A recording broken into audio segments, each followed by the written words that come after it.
Hello, my name is Clayton Victory, and welcome to the 6 o'clock news at 7. Today we have a special guest, the ghost of Rachel Carson.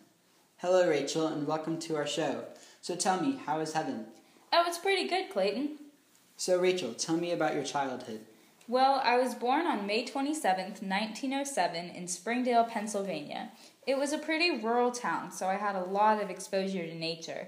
Originally, as a kid, I wanted to be a writer, but when I went to Pennsylvania College for Women, I changed my major to marine biology. Wow, that's a big switch. What made you want to change majors?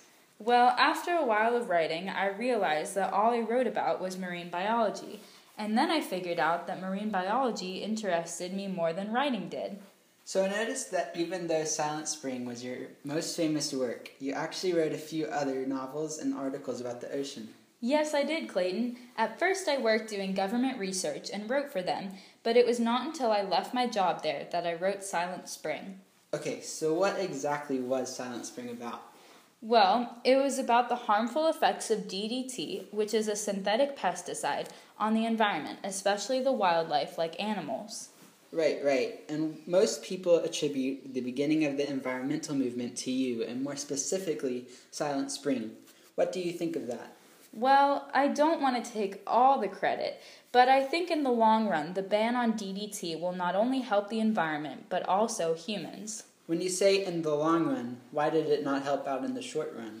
Well, it did help the developed countries a little to lower the amount of carcinogens in the environment, but as for the developing countries, I think it made it more difficult for people to grow crops and avoid diseases.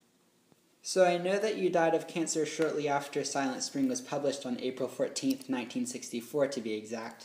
And because of this, you did not get to see the long-term effects of your contribution to the environmental movement.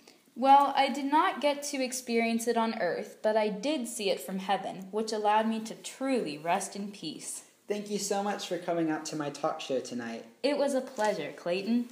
Well, that's all the time we have today, folks. This is Clayton Victory from the 6 o'clock news at 7, signing off. Have a great day, and I'll see you next week.